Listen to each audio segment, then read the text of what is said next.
Hello and welcome to another episode of Love, Life and Energy.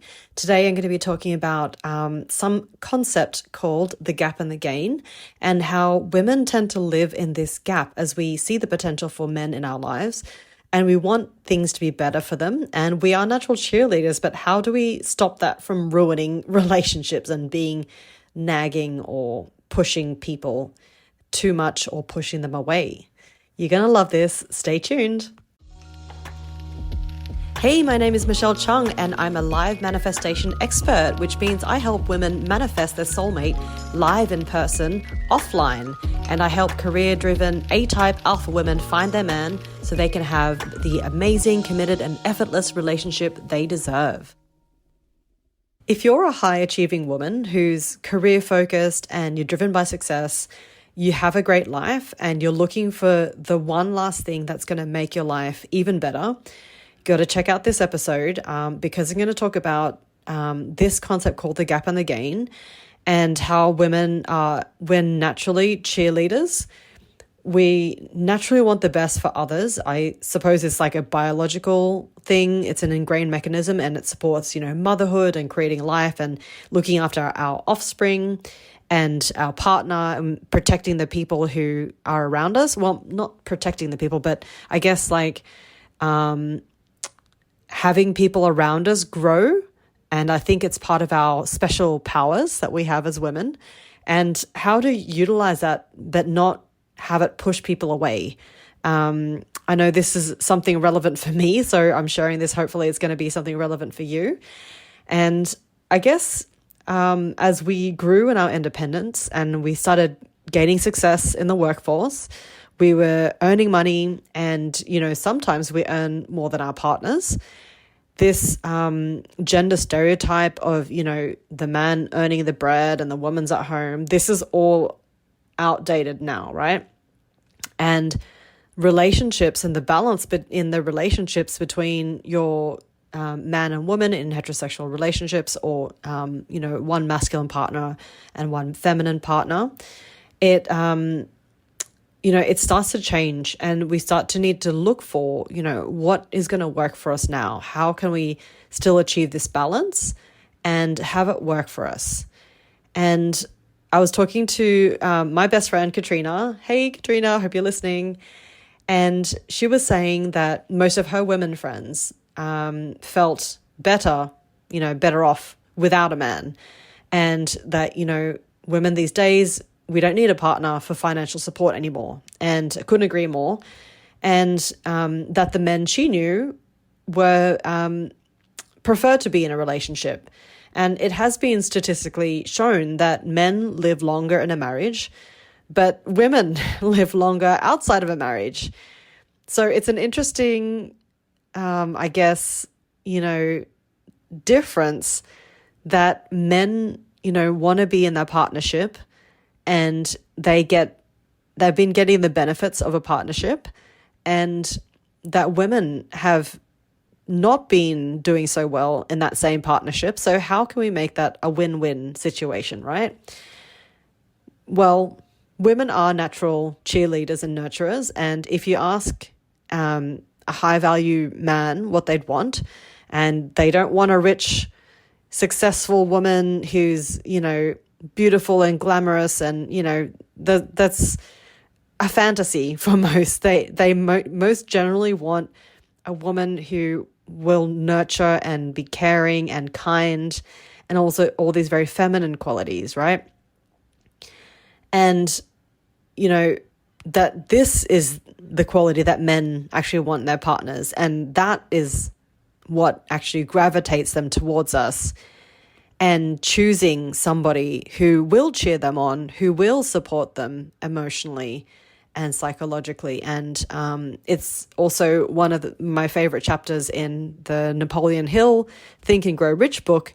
The mystery of sex transmutation is that when a physical, intimate love, a physical love, sexual love transcends in a relationship after you've been with your partner for a while, the sex does change. The intimacy and love and sensuality, it does change in a relationship.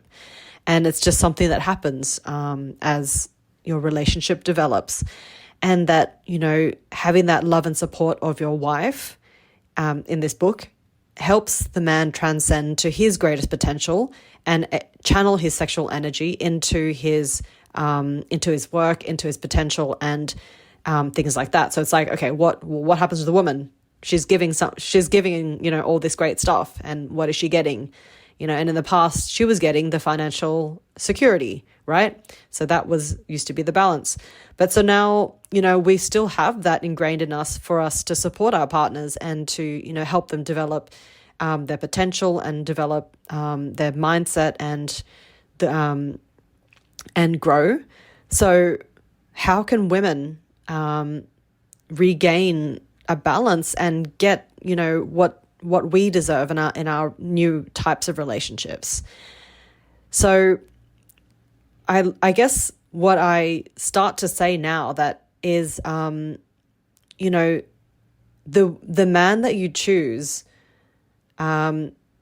is, you have to take responsibility for your choices. You have to take absolute responsibility for your choices. So if you choose a partner and have kids with somebody and he turns out to be different, of course, this is a learning experience, but, your choice in your partner is your responsibility. And so what you want to do is you want to choose the right man who you can respect, because unconditional respect is a very, powerful concept.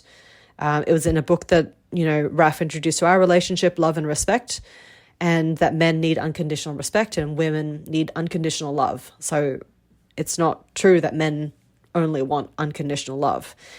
So you need to choose the right man who you can respect unconditionally and also nurture and support him as well. He has to be somebody that you can do that for him. If you look at your potential partner, maybe you go on a date with a guy and you look at him and you go, oh, I'm not sure I respect his decision making, or I respect his values, or I respect what he's up to in life, or even where he's at in life. Maybe his job isn't what you're looking for.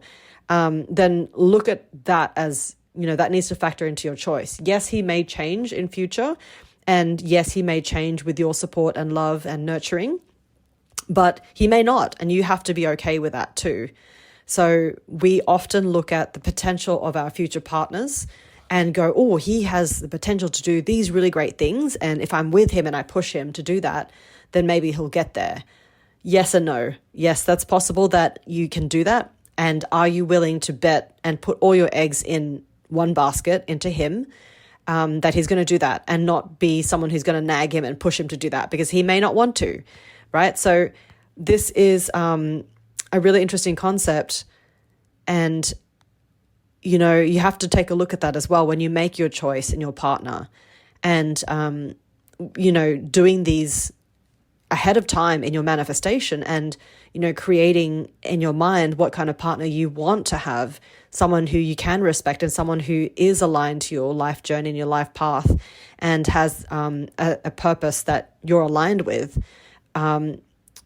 These are really powerful things to put in your manifestation before you meet, instead of meeting a guy and going, oh, does he measure up to what I'm thinking, right? That's a lot harder when you go on dates and dating and use the apps to try to find somebody, right? So it's a good idea to put these all into your manifestation ahead of time, so that when your soulmate comes, he's actually the right description and the right like completely aligned to where you're at as well. And so this concept is something I wanted to talk about today in today's episode. It's an amazing concept that the authors Dan Sullivan and Dr. Benjamin Hardy, they talk about in their book, The Gap and the Gain. And this book made such a huge impact on me because I'm also a high-achieving woman driven to success. And I guess I, attract these kind of women as well. And,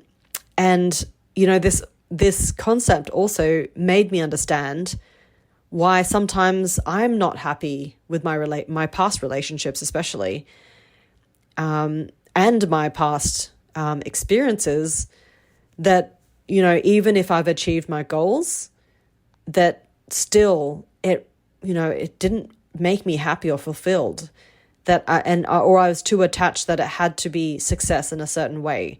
And that relates to, I guess, relationships as well. So this concept of the gap and the gain helps us to focus on the achievements we've made already and to celebrate them as huge wins and how much they've impacted and changed us. And that's always what they talk about when they say, stay present, get present. And, but this concept takes it a little bit further, where they say, instead of just being present, look at your past and use that to help you feel present. Hopefully that makes sense. So sometimes when we constantly live in the gap, that say, you're alone or you're missing a soulmate, you're lonely. The last relationship I'm still ruminating about, I'm still lamenting and grieving about it. It should have gone that way. I wish I'd done that. So all those things is kind of looking at the gap and wanting that unrealistic ideal that you'll never achieve.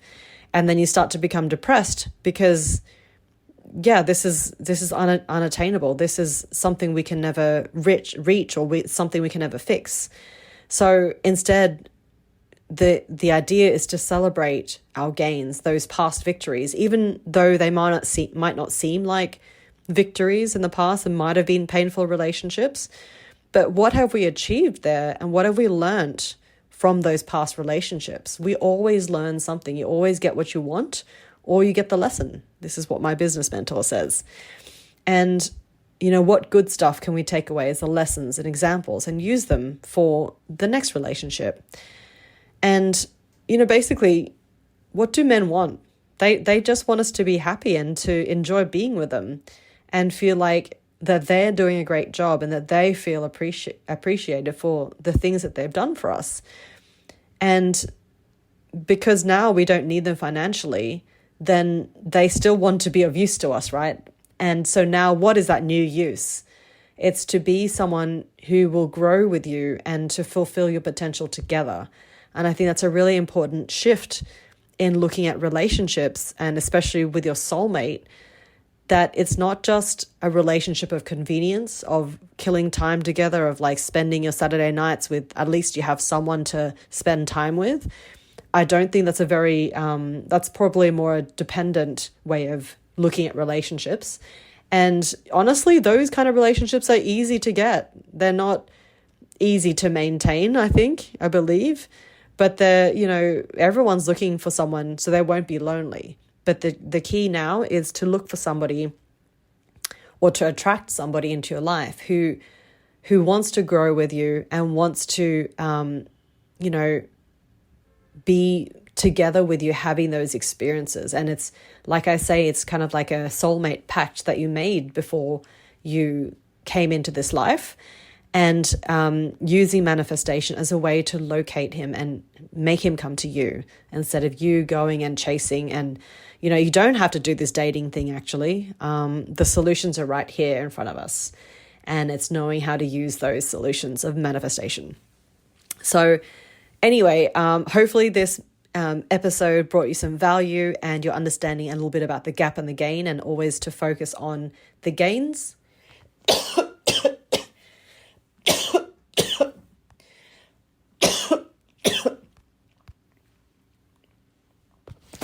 Oh, excuse me. And so if you'd like to DM me or listen to more of my information and training, please check out the links below. And I look forward to chatting with you in another episode. Have a great day. See you later.